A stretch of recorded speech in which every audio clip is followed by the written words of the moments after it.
Estimados irmãos espíritas e não espíritas, sejam bem-vindos ao nosso canal. Inscreva-se, compartilhe, avalie. Desejo saudar a todos os queridos irmãos espíritas do Centro Espírita Lar Sem Fronteiras, na cidade do Recife. Agradecendo desde já a presença de todos que nos assistem no presencial, como também através do Instagram, para juntos empreendermos mais uma reflexão acerca dos temas evangélicos da doutrina dos Espíritos. Diz-nos a benfeitora Glorinha: vivemos dias angustiantes, enredados nas facilidades terrenas, que soberanamente capturam o nosso interesse com a voz melodiosa da tentação. A escuridão invade os caminhos em todas as direções. Trevas que nascem da ignorância, da maldade, da insensatez, envolvendo povos, instituições e pessoas. Nevoeiros que assaltam consciências, raciocínios e sentimentos. O que fazer? Eu lhes confesso que quando estava recebendo esta mensagem da mentora, passei por uma situação como se fala no popular, caísse a ficha. Porque nós estamos vivendo esses dias angustiantes e nem nos damos conta deles.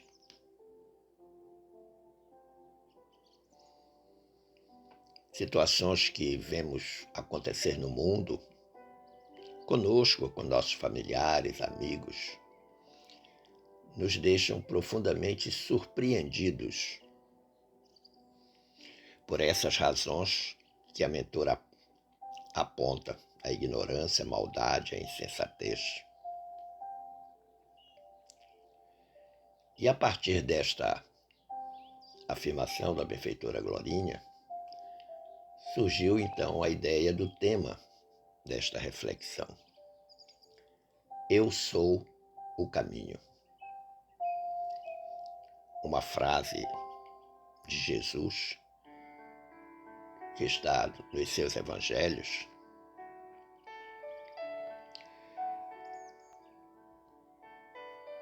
e que de alguma forma vem nos responder a esse o que fazer apontado pela benfeitora. Porque, de fato, nós estamos vivendo uma grande noite. E o que fazer nesta grande noite? O que fazer nesta escuridão? Buscar a luz. E como diz a música, esta luz só pode ser Jesus. E essa luz é o caminho da libertação. E nós podemos considerar que sem a irradiação brilhante de nosso próprio ser, nós não poderemos ser vistos pelos mensageiros divinos que ajudam em nome do Altíssimo. Nem tampouco poderemos auxiliar efetivamente quem quer que seja. Imagine numa noite escura, num quarto escuro, por exemplo, você está com o corpo todo pintado de preto, vestindo uma roupa toda preta, ninguém vai te ver, a menos que você coloque uma roupa clara, não pinte o corpo de preto, enfim, irradie alguma luz para que você possa ser identificado nesta escuridão.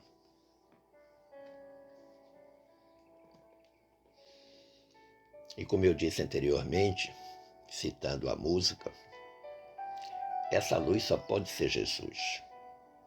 E nós vamos buscar essa luz atendendo inclusive a resposta à questão 625 de O Livro dos Espíritos, quando Kardec perguntou às venerandas entidades colaboradoras qual tipo mais perfeito que Deus tem oferecido ao homem para lhe servir de guia e modelo. E os espíritos responderam: vede Jesus. Guia e modelo. Vede Jesus. E qual é a proposta de Jesus? Quando ele diz, eu sou o caminho da verdade e da vida. Ninguém vai ao Pai senão por mim. Qual é a proposta de Jesus? O que ele pretende para nós? Em primeiro lugar, não devemos considerar que a proposta de Jesus é baseada na sua elevada estrutura moral. E quando ele usou a expressão eu sou, e usou por 8 vezes, está repetida 8 vezes, como descreve o evangelista João, ele trouxe algo para nós que é definitivo, que é permanente, inacabável, diferente do eu estou. Eu estou agora, posso não estar amanhã, mas eu sou, da ideia de perenidade. E o eu sou de Jesus era como se ele estivesse dizendo para aquelas pessoas daquela época, como diz para nós agora: baseie-se no meu exemplo, ou nos meus exemplos. E veja aí as 8 vezes que João cita para nós, em diferentes capítulos e versículos do seu evangelho. Jesus disse: eu sou o pão da vida. Ora, para que serve o pão se não alimentar? Eu sou a luz do mundo. Para que serve a luz se não clarear o caminho? Antes que o mundo fosse, eu sou, a ideia da perenidade, da intimidade com Deus. Eu sou a porta. Para que serve a porta? Para ligar 2 ambientes. E quando aberta, nós passamos de um ambiente para o outro. A porta estreita das dificuldades, a porta larga das facilidades. Eu sou o bom pastor. O que faz o bom pastor? Pastoreia suas ovelhas. Toma conta delas, e se uma se desgarra, ele vai atrás. Eu sou a ressurreição e a vida. Nós que acabamos de passar pelo domingo da Páscoa, pelo domingo da ressurreição, ressurgir com Jesus é ressurgir aquele homem novo. Novo no pensar, novo no sentir, novo no agir. Uma vida toda alinhada ao Evangelho de Jesus. Eu sou o caminho da verdade e da vida. Que verdade é essa? Aquela verdade que Jesus disse: a verdade vos libertará. A verdade do meu autoconhecimento, da minha autopercepção, a verdade da identificação das minhas imperfeições, a verdade da luta, das estratégias para vencer estas imperfeições, a grande verdade que é a lei de amor. E o último eu sou a videira verdadeira, aquela que dá frutos verdadeiros, frutos de amor, de sabedoria, de prudência, de paz, frutos que são consequência da boa vontade do semeador, do preparo conveniente da terra que recebe a semente. Então, não por acaso, Jesus, em 8 oportunidades, segundo a descrição do Evangelho de João, disse: Eu sou. E esses ensinamentos de Jesus, de fato, demonstram que ele nos guia pelo caminho da verdade divina. A verdade que mantém-se alinhada com as leis de Deus. E ele faz isso na condição de governador angélico do planeta. Alguém que recebeu de Deus a devida autoridade para suprir a humanidade, para dar à humanidade, para fornecer à humanidade todos os recursos necessários à nossa redenção espiritual, à nossa verdadeira libertação. Este é o papel dos ensinamentos de Jesus. Nós continuamos como cegos, andando sem rumo, sem saber para onde vamos. Mas se nós entendermos, aceitarmos que Jesus é o caminho desta nossa libertação, dessa nossa redenção espiritual, seguramente nós daremos um bom passo. Mas é preciso notar também que este caminho não é um caminho totalmente pavimentado. É um caminho de pedras, de espinhos, de dificuldades, de dissabores.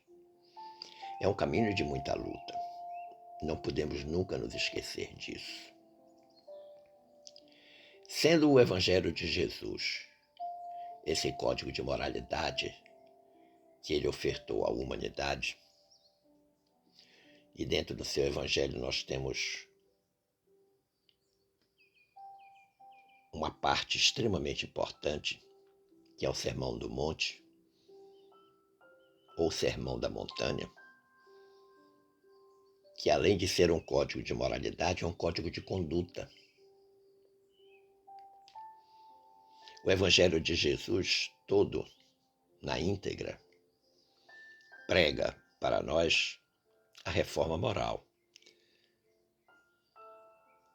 que no movimento espírita nós conhecemos como reforma íntima, a substituição do homem velho pelo homem novo,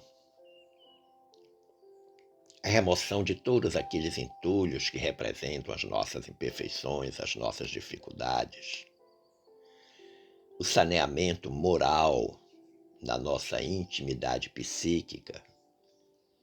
Esta é a razão pela qual nós consideramos o Evangelho de Jesus um código de moralidade. E Jesus nos ofereceu isto de uma forma extremamente branda e pacífica.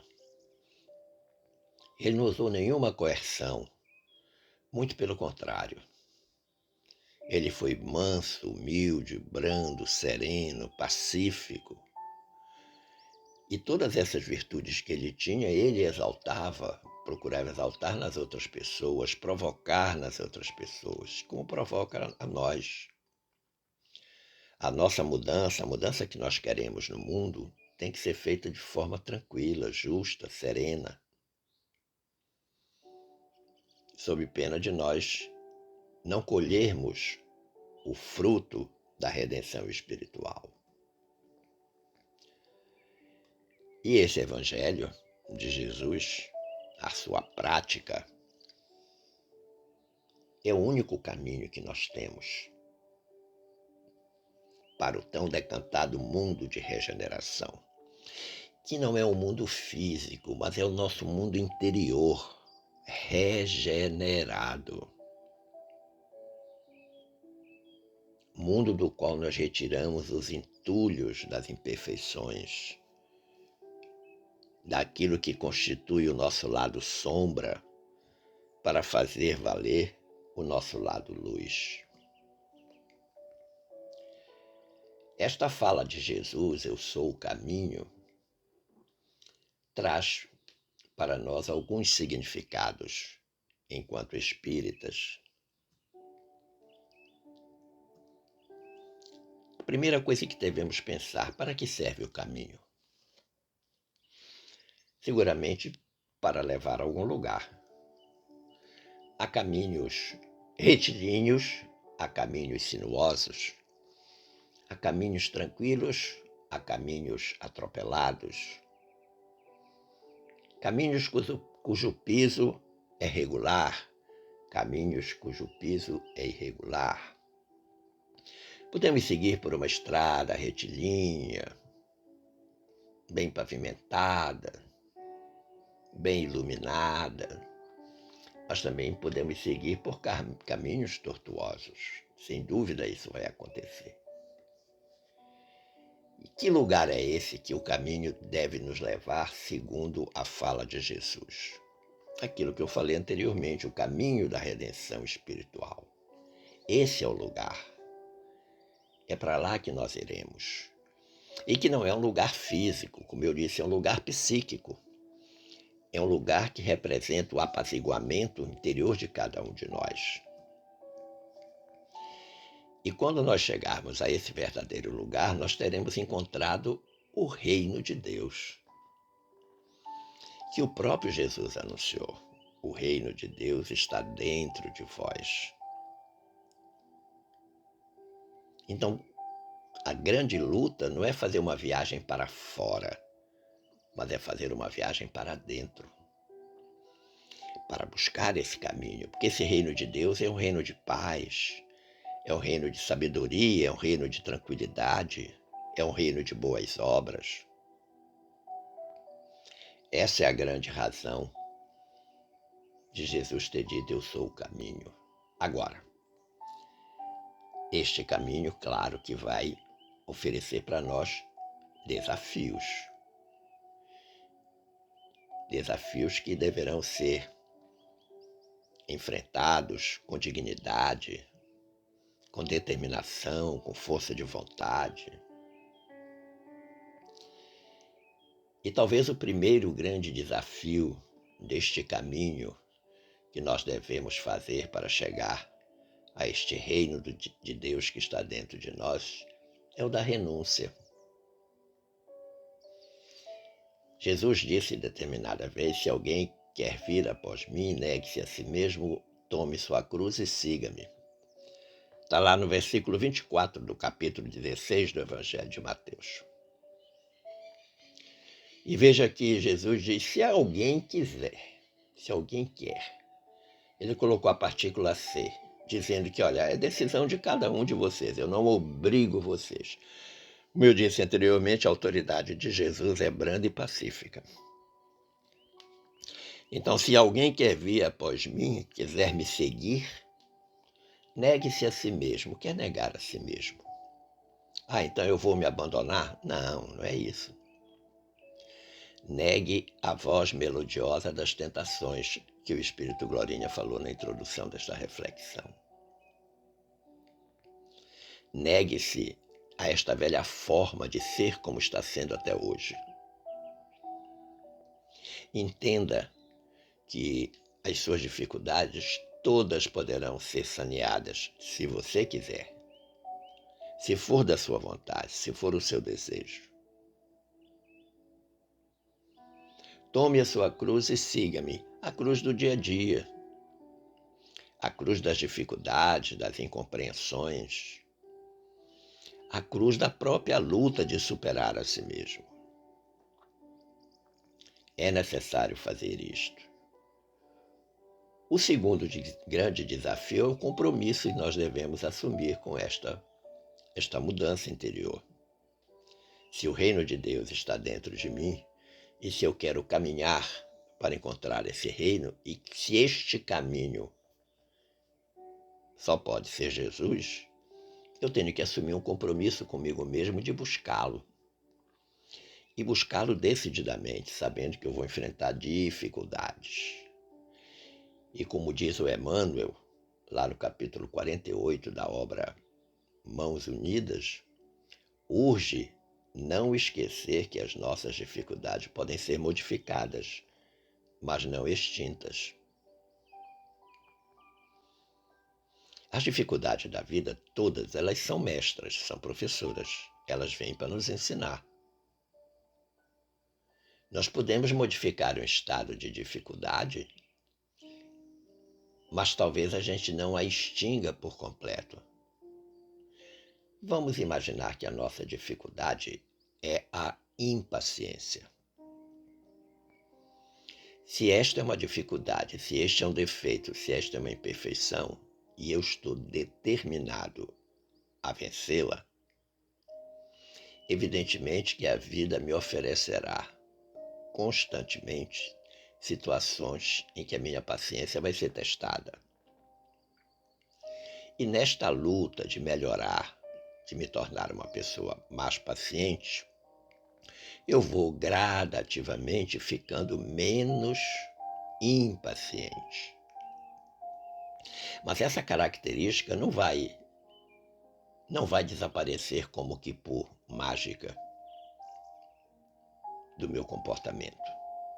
Ela vai estar lá.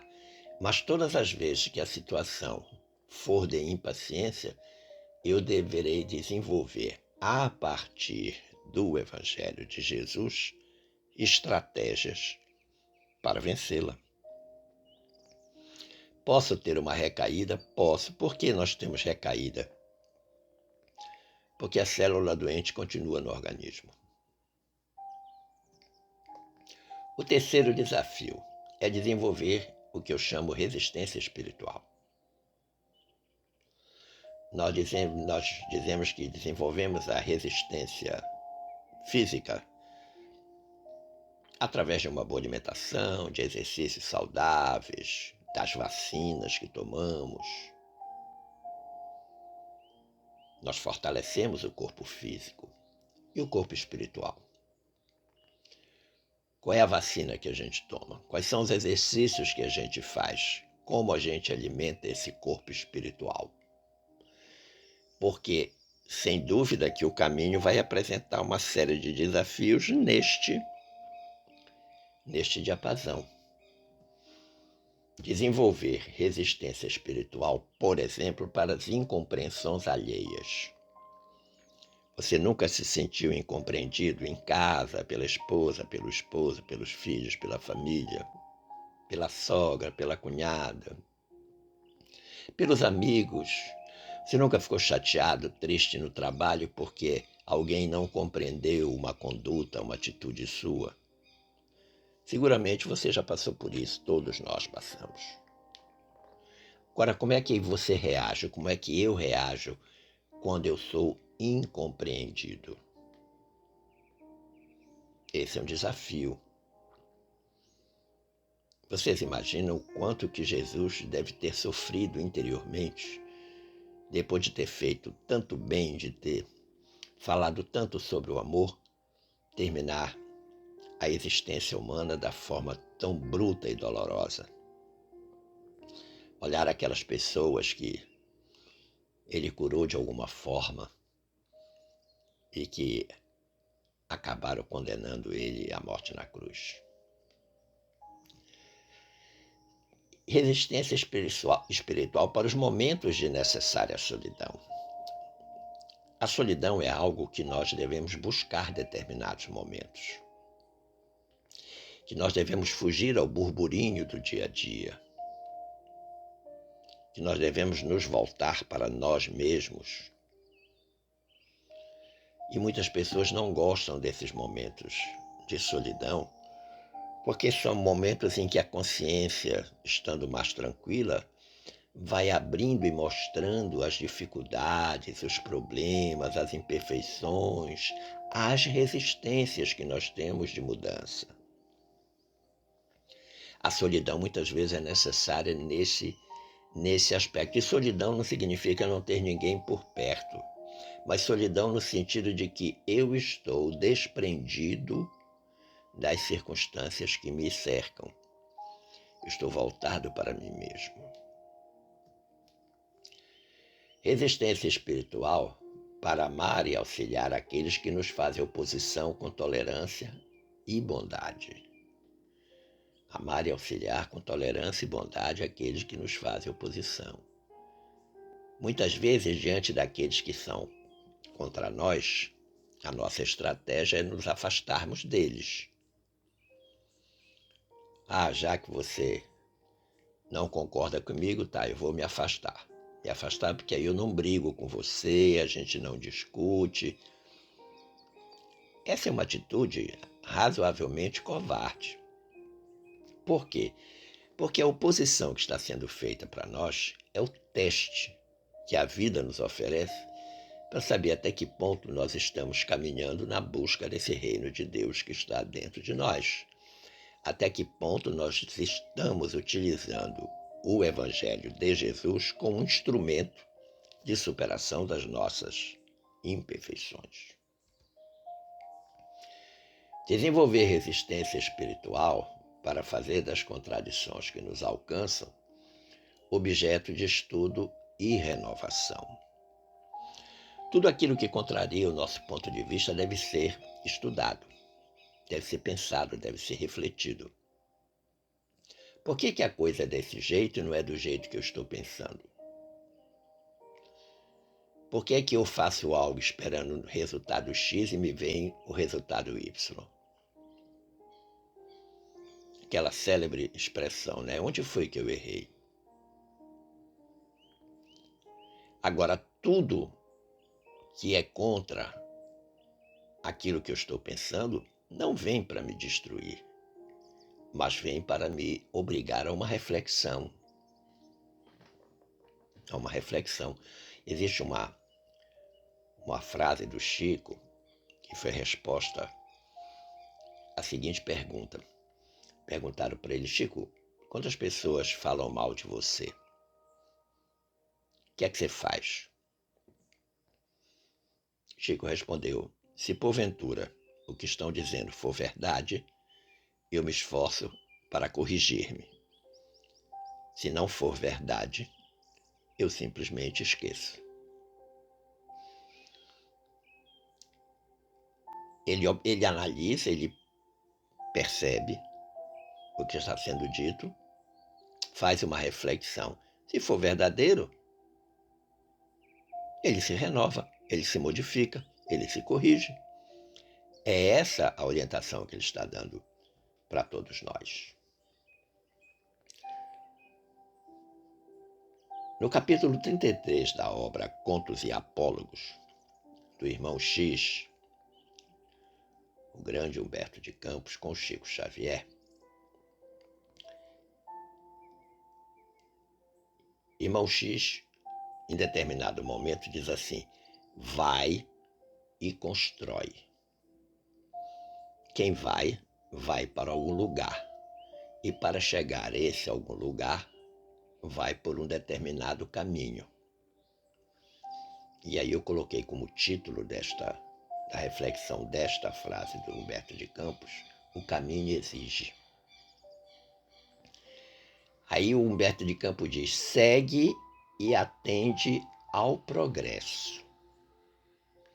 Ou seja, vai ter dificuldade? Vai ter pedra no caminho? Vai, contorna a pedra. Usa a sabedoria da água. A água, quando quer descer, qualquer que seja o impeço, o impedimento, se coloque à frente dela, ela contorna, mas ela passa. E Humberto diz: e atende ao progresso, ou seja, atende àquela vontade interior de melhorar, de eliminar a imperfeição, de superar a dificuldade. Avança marcando a tua romagem com os sinais imperecíveis das boas obras, ou seja, marca o teu caminho, marca a estrada da tua existência com as boas obras, fazendo bem, fazendo a caridade, ajudando as pessoas em todas as circunstâncias. E aí ele vai falar sobre o elemento importante nesta romagem que é o trabalho. Ele diz: o trabalho entre as margens do amor e da reta consciência é a estrada de luz que te reconduzirá ao paraíso. Então, na realidade, o caminho, essa estrada, é o próprio trabalho que a gente faz. E ele diz: te reconduzirá, ou seja, nós já estivemos, saímos e agora vamos voltar. Vamos ser reconduzidos. Qual é o paraíso? Esse estado interior de paz na alma. É aquela aproximação gradativa desse reino de Deus que está dentro de nós. E, finalmente, na sentença, ele aponta a grande consequência, a fim de que a terra se transforme no divino espelho da glória de Deus. Ou seja, o mundo regenerado não virá por decreto, o mundo de regeneração virá pela regeneração de cada um de nós. Quando cada um de nós se transformar nesse divino espelho da glória de Deus, em que nós tivermos finalmente acertado o passo no caminho e feito as correções necessárias na nossa vida. Esperando ter contribuído para o entendimento deste tema e agradecendo o carinho da atenção e das boas vibrações dispensadas, eu desejo que fiquemos todos em paz com Jesus. Um forte abraço.